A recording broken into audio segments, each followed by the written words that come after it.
안녕하세요. 50대 후반에 접어든 한 가정의 아빠입니다. 이 나이가 되어 인생을 돌이켜 생각해보니 마치 제 삶이 바다에 떠 풍랑에 휘말리는 돛담배 같아 보이네요. 어린 시절 평범한 집안의 장남으로 태어났습니다만 부모님은 장남인 저에게 모든 것을 누리게 해주셨습니다. 제가 가지고 싶다고 얘기하지 않은 장난감을 사주는 것은 물론이고 제게 필요한 것 같은 공부는 개인과외를 붙여 완벽하게 마스터할 수 있도록 도와주셨죠. 그런 제게도 늘 가슴 한편에 걸리는 것이 있었는데 그건 바로 1살 터울 나는 누나와 3살 어린 여동생 때문이었습니다. 고지식한 부모님은 제게 모든 지원을 해주며 풍족한 삶을 보내게 해주셨지만 누나와 여동생에게는 시집가면 남의 집 사람이라면서 대학교조차 보내주시지 않으려 하셨죠. 그런 부모님 아래에서 자란 누나는 어렵게 전문대학을 갈 수 있었지만 문제는 여동생이었습니다. 군대를 다녀오니 여동생은 어느덧 고등학교를 졸업할 나이가 되어 있었고 부모님과 대학교 진학 문제로 갈등을 빚고 있더군요. 여동생은 피아니스트가 꿈이었지만 피아노 학원도 다닐 수 없었고 학교 수업 때문에 문방구에서 산 멜로디언을 연주하며 꿈을 키워나갔습니다. 고등학교를 졸업한 동생은 음대를 가고 싶어 했지만 부모님의 지원 없이는 힘들었고 해외로 유학을 가서 원하는 공부를 하고 싶어 했지만 어차피 결혼하고 나면 써먹지도 못할 기술이라면서 차라리 전문대학으로 진학하여 졸업장이나 따라고 말씀하셨죠. 반면 저에게는 유학 가서 많은 것을 배워오라며 허락하셨습니다. 지금도 그때를 생각해보면 동생에게 미안한 마음이 듭니다. 유학을 하면서 인종차별 같은 힘든 점도 많았지만 부모님의 지원이 있어 경제적인 어려움 없이 공부를 할 수 있었습니다. 유학을 마치고 귀국할 즈음에는 선배에게 좋은 제안이 들어와 바로 취직이 되었고 일사천리로 취업까지 성공한 것을 안 부모님은 굉장히 흡족해 하셨죠. 회사 출근 당일 아직 한국길이 익숙하지 않아 대중교통을 이용하기로 마음을 먹고 버스에 올라탔는데 창가 쪽에 앉아있는 한 여자에게 그만 눈길이 쏠리고 말았어요. 해외에서도 예쁜 여자들은 많이 봤기에 사람 외모에 끌렸던 적이 없었는데 이 여잔 뭐랄까 하얗고 자그마한 여자에게 시선이 자석처럼 끌려 도저히 눈을 뗄 수 없었죠. 한국 생활도 즐거웠고 가끔씩 출근길에 마주치는 그녀를 보는 것도 저에겐 작은 기쁨으로 자리 잡았습니다. 하루는 그녀를 바라보다가 눈이 마주쳤는데 제가 잘못 본 건지 몰라도 그녀가 살짝 미소를 지어주었습니다. 그리고 그녀가 내릴 정거장에서 전 무슨 용기가 났는지 그녀를 따라 내렸고 조심스럽게 전화번호를 물어보았습니다. 매일 아침 얼굴 도장을 찍어서 그랬는지 그녀는 잠시 고민하는 듯 뜸들이다가 제게 연락처를 알려줬고 그렇게 그녀와 만남이 시작되었어요. 그녀의 이름은 선영이었고 작은 회사의 경리로 근무를 하고 있더군요. 선영 씨는 알수록 강단이 있고 매력적인 여자였어요. 고등학교 졸업 후 아픈 부모님을 대신하여 집안의 가장 노릇을 하기 위해 격리가 되었지만 힘들어하는 내색 없이 자신의 삶을 개척해 나가는 그 모습이 멋있게 보였습니다. 그녀와 연애를 시작한 지 1년 정도 될 무렵 전 결혼하기로 마음먹었고 선영 씨와 함께 본가로 찾아갔습니다. 선영 씨와 함께 부모님께 인사를 드리러 갔습니다. 선영 씨를 본 부모님은 시큰둥한 표정으로 그녀에 대해 물어보더니 그녀가 고등학교만 다닌 것과 가장 노릇을 하는 것을 트집 잡으며 결혼을 반대하셨어요. 또한 결혼은 가족과 가족이 결합되는 것이기 때문에 차이가 나면 안 된다면서 선영 씨를 면전에 놔두고 제게 다른 여자와의 선자리를 잡을 테니 당장 헤어지라고 나무라셨죠.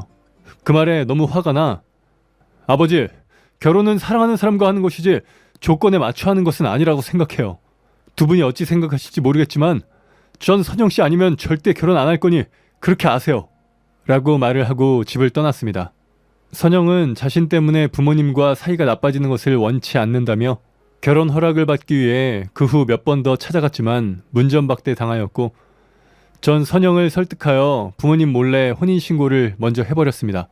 이를 안 부모님은 노발대발하시며 저와의 연을 끊겠다고 통보하시고 모든 금전적인 지원을 끊어버리셨죠. 부모님의 지원이 사라지자 확실히 당연하게 생각하며 누리던 것들이 사라졌고 생활은 빠듯했어요. 비록 생활은 가난해졌지만 선영과 처음으로 꾸린 신혼생활은 뿌듯했습니다. 늘 퇴근하면 아내는 따뜻한 밥을 내어주었고 한 침대에서 서로의 온기를 나누며 잠드는 매일이 너무나 행복했어요. 아내 역시 저와의 생활에서 평온함을 느낀다며 행복해했고 모든 것이 참으로 완벽하게 느껴졌지요. 그러던 어느 날 집으로 한 통의 전화가 걸려왔어요. 그 전화는 처가에서 온 것이었는데 아내 대신 집안 살림을 도왔던 동생이 다치는 바람에 집에 가세가 너무 기울었다면서 여윳돈이 있으면 보내달라는 말이었죠. 아내의 말을 들은 전 고민스럽긴 했지만 상황이 좋지 않은 것 같아 모아두었던 돈의 일부를 처가에 보내줬는데 그게 제 삶의 큰 실수가 되어버렸습니다. 처가에서는 그 후 매달 돈을 보내줄 것을 요구하였는데 저 역시 직급이 낮아 월급이 많은 편이 아니었기에 처가댁에 돈을 보내주고 혼자서 신혼생활을 유지하려 하니 점점 돈에 쪼들리기 시작했어요. 아내와의 사이도 점점 안 좋아지기 시작했습니다. 경제적으로 힘들어지기 시작하니 사랑만으로는 그 현실의 벽이 너무 커다랗게 막혀 있어 보였죠. 아내와 사소한 다툼이 싸움으로 되기도 했고 급기야 제가 담배를 피는 것조차 돈이 많이 든다며 당장 끊으라고 닥달했어요. 처가댁을 돕지 않을 때는 적은 돈이었지만 나름 돈도 모았고 살림도 여유가 있었는데 아내는 그 생각은 하지 않고 제가 능력이 없는 거라며 짜증을 내었어요. 아내의 말에 화가 나 당신 말 심하게 하는 거 아니야? 우리 풍족하진 않았지만 서로 사랑하면서 살았는데 지금 이렇게 된 게 당신 집 돕기 시작하면서 우리가 어려워진 거잖아. 그런데 뭐라고? 내가 능력이 없어서 당신 힘들게 하는 거라고? 지금 말 다 했어? 저도 그동안 쌓인 것들을 아내에게 퍼부었죠. 소리를 지르고 보니 조금 후회가 밀려왔는데 아내는 지금 고작 몇 푼으로 우리 집 도와주는 거 생색내는 거야? 나 당신 만나기 전에는 지금보다 훨씬 더 많이 부모님한테 보냈어.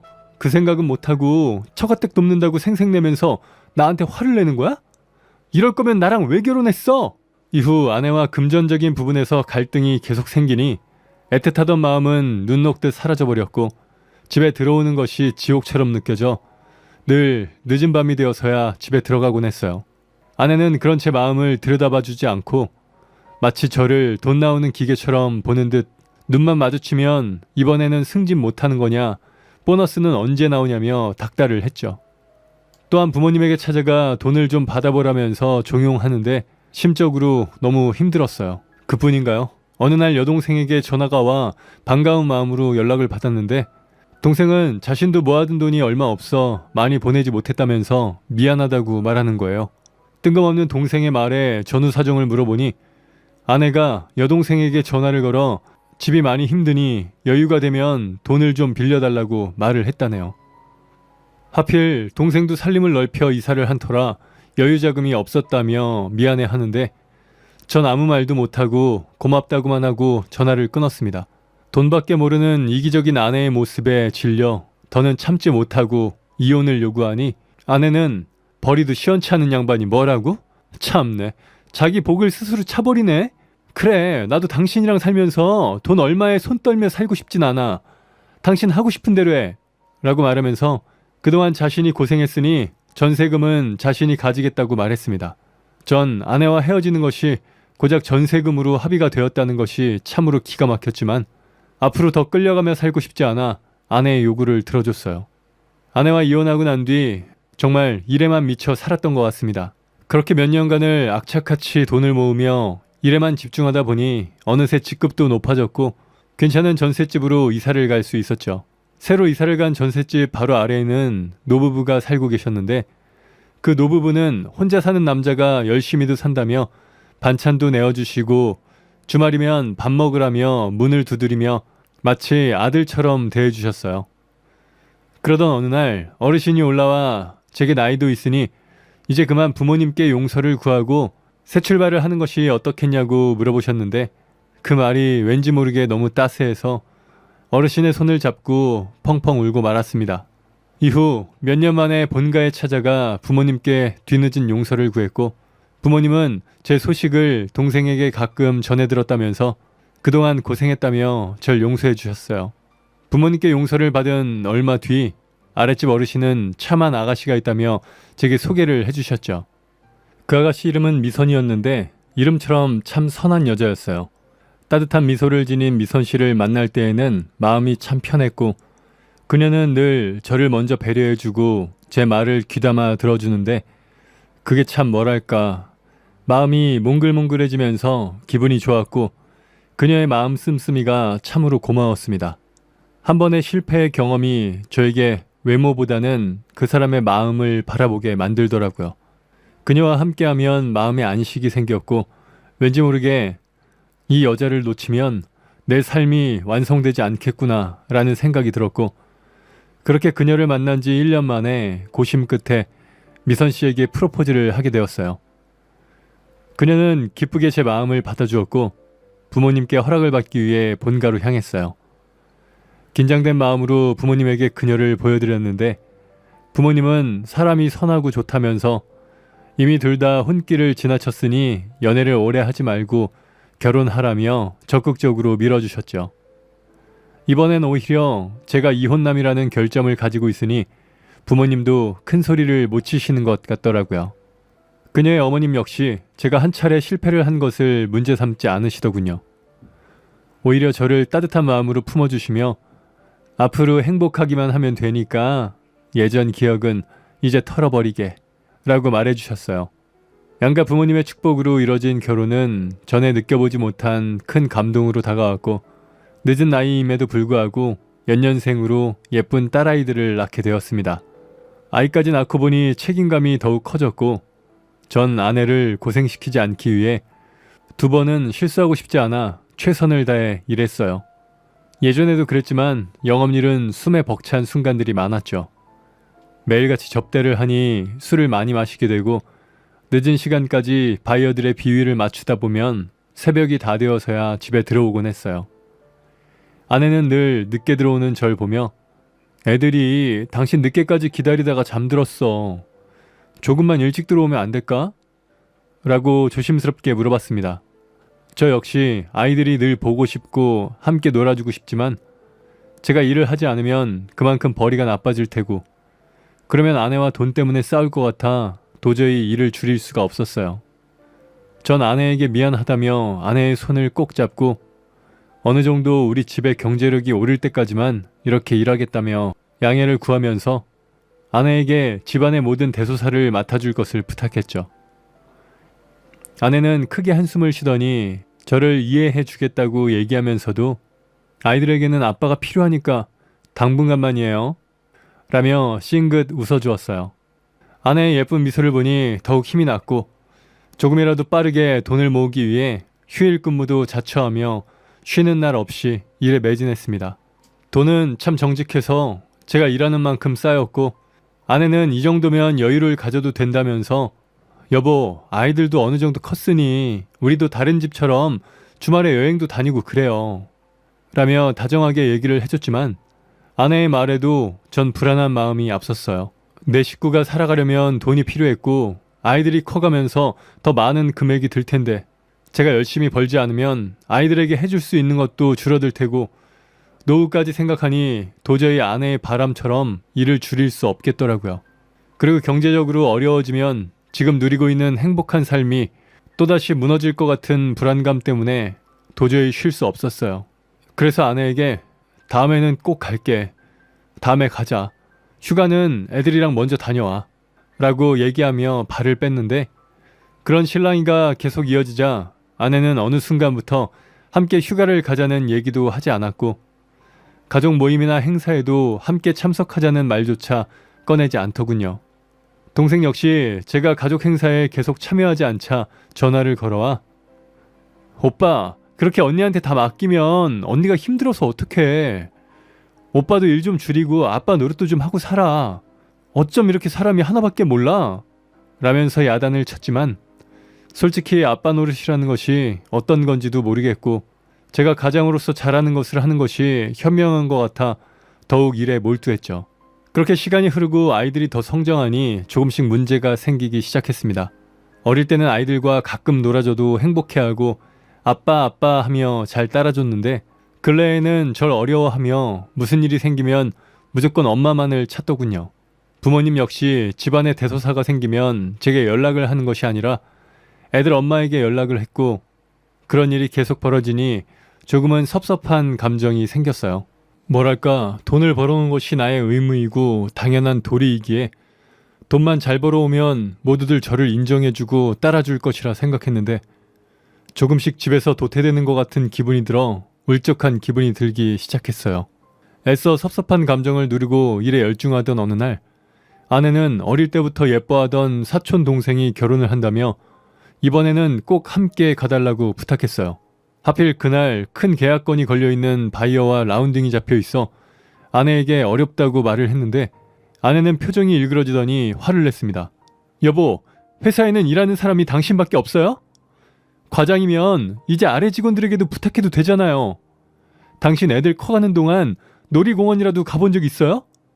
다른 집 아빠들은 주말이면 애들이랑 캠핑도 가고 여행도 간다는데 애들이 얼마나 부러워하는 줄 알아요?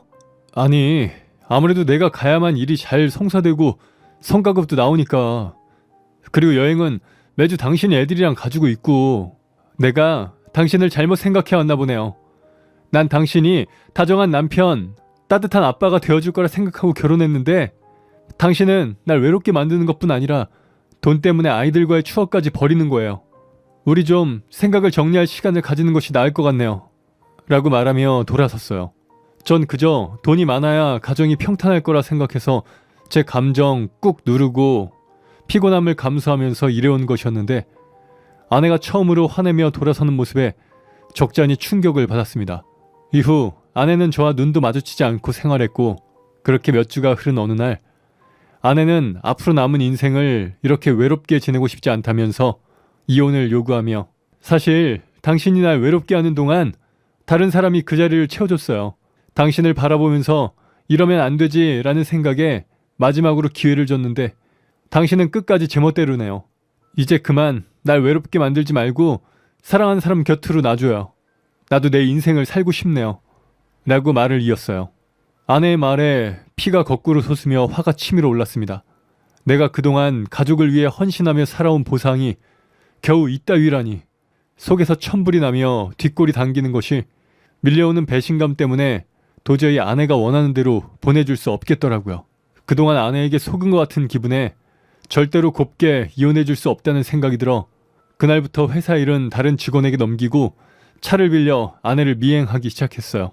하지만 아내는 아이들을 돌보고 집안일을 하는 것 외에 특이한 행동을 하지 않았고 저는 아내가 눈치를 채고 일부러 증거를 잡히지 않기 위해 머리를 쓰는구나 싶어서 더욱 치밀하게 아내를 따라다녔죠. 아내가 바람이 났다는 말에 가장 의심스러웠던 곳은 실내 골프장이었는데 그곳에서도 아내는 다른 아줌마들과 어울리며 운동만 할 뿐 의심스러운 행동을 보이진 않았어요. 아내의 일상을 들여다보니 미심쩍은 부분이 보이지 않아 저 여자가 나랑 헤어지고 싶어서 바람이 났다고 거짓말을 한 건 아닌가?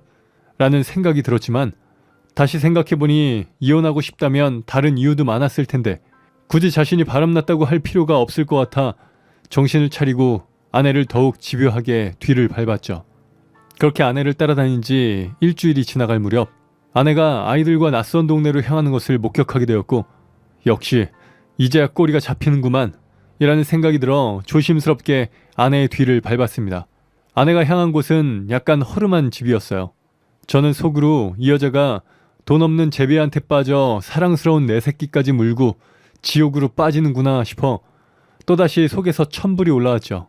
전 도저히 화를 참지 못해 아내가 들어간 집의 현관을 주먹으로 쾅쾅 치며 씩씩거렸는데 문을 열고 나온 사람을 보니 연세가 있는 할아버지였습니다. 갑작스러운 어르신의 등장으로 뇌가 멈추어 벙찐 표정으로 현관에 서 있는데 할아버지 뒤로 작은 딸이 아빠, 여기 어떻게 왔어요?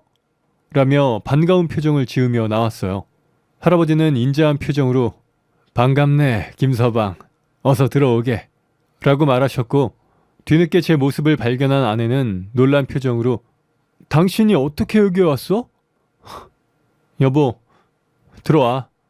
우리 아빠야. 순간 전 그대로 얼어버린 듯 머릿속이 정신없이 돌아갔습니다. 아내가 만난다는 남자가 아버님? 놀란 마음에 주섬주섬 신발을 벗고 들어가 큰절을 올린 뒤 아버님의 얼굴을 제대로 보니 아내의 눈과 인매가 아주 꼭 닮아 있었죠. 아내는 조심스럽게 우리 아빠 처음 보지? 엄마 눈치 때문에 얘기를 못했네. 라고 말을 했어요. 알고 보니 아버님은 30여 년 전에 어머니와 이혼을 하고 재혼을 하셨다네요. 나름 평탄하게 가정을 꾸렸던 아버님은 최장한 판정을 받았는데 재혼한 어머님께서는 아버님의 수발을 들어줄 수 없다며 병든 아버님을 내쫓으셨고 그 사실을 알게 된 아내는 아버님을 보살피고 있었던 것이었죠. 아버님은 절 빤히 쳐다보시더니 김서방, 가장이라는 자리가 참 쉽지 않지. 내가 미선 엄마랑 갈라서면서 참 후회를 많이 했어. 나도 김서방처럼 자식들이랑 와이프 생각해서 굶기지 않으려고 원하는 것 하나라도 더 해주고 싶어서 앞만 보며 달려왔지. 그러다 보니 가족에게 소원해졌고 미선 엄마랑 갈라서게 되었어. 그리고 미선 엄마랑 갈라서고 그제야 후회가 되더라고. 내가 참 어리석었구나. 내가 하나만 알고 둘을 몰라 가족을 잃었구나. 아버님은 어머니와 헤어지기 전에 당신의 모습이 저와 꼭 닮았다면서 그동안 가장으로서 최선을 다하기 위해 마음고생도 했을 거라며 절 다독이며 말씀을 이어가셨어요. 미선 엄마와 갈라서고 후회가 참 많아서 다른 사람을 만나게 되면 예전처럼 사람 외롭게 만들지 말자 결심했는데 와이프가 그러더라. 사는 내내 자신이 껍데기랑 사는 것 같았다고. 그래서 내가 아프고 나면 자신한테 온전히 기댈 줄 알았는데 아프고 나니까 더 전 가족을 그리워하는 것 같아 꼴보기 싫었다고 그러더라고. 그래서 와이프가 놔두고 떠날 때 미워도 못하겠더라고. 다 내가 잘못한 거니까. 김서방은 나처럼 후회하지 말고 미선이랑 애들한테 잘해줘. 애들도 미선이도 자넬 참 많이 그리워하더라고. 라며 말씀하시면서 제 손을 쓰다듬어 주셨습니다. 그 말에 지금껏 가족을 위해 돈을 버는 것이 당연한 노릇이고 그것만이 제가 할 도리라 생각했는데 아버님의 말씀을 듣고 참 많이 후회가 되었어요. 집에 돌아와 아내에게 정말 나랑 헤어지고 싶었던 거야? 라고 물으니 아내는 한참을 뜸들이며 말을 하지 않다 입을 열었습니다. 당신에게 질린 것도 있었지만 헤어지고 싶진 않았어요. 사랑하니까. 아빠가 혼자 되신 것을 알고 당신에게 의논하고 싶었지만 당신은 매일 바빴고 의지할 곳이 없다는 생각에 너무 힘들었어요. 날이 갈수록 당신의 모습에서 예전 아빠의 모습을 보는 것 같아 희망도 사라지고 그래서 당신에게 더 상처받기 싫어서 이혼하기로 맘 먹었던 거였어요. 당신도 정신이 번쩍 들어봐라 하는 마음에 남자가 있다고 한 건데 내가 바람이라도 피우는 줄 알고 회사 일도 내던지고 내 뒤를 졸졸 따라다니는 걸 보면서 거봐, 할 수 있으면서 라고 생각했죠. 그 말에 며칠 동안 아내를 의심하고 따라다닌 제 모습이 너무나 후회스러웠고 창피했습니다. 그동안 아내의 마음을 외롭게 만들었다는 죄책감이 들어 아내를 꼭 안아주었습니다. 여보, 내가 잘못했어. 그러니까 나 버리지 마. 그동안 정말 미안했어. 난 돈이 없으면 당신이 힘들까봐. 그래서 나 떠날까봐. 그래서 더 열심히 일에 몰두했어. 한 푼이라도 더 벌려고. 난 그게 정답인 줄 알았어. 그런데 오늘 장인어른 말씀 들으니까 내가 참 잘못 생각했다는 걸 느꼈어. 미안해 여보. 앞으로 외롭지 않게 꼭 옆에 있어줄게. 아내는 제 말에 눈물을 흘리며 절 꼭 안아주었고 그동안에 묵혀뒀던 마음을 조금이나마 씻어내며 화해를 했어요.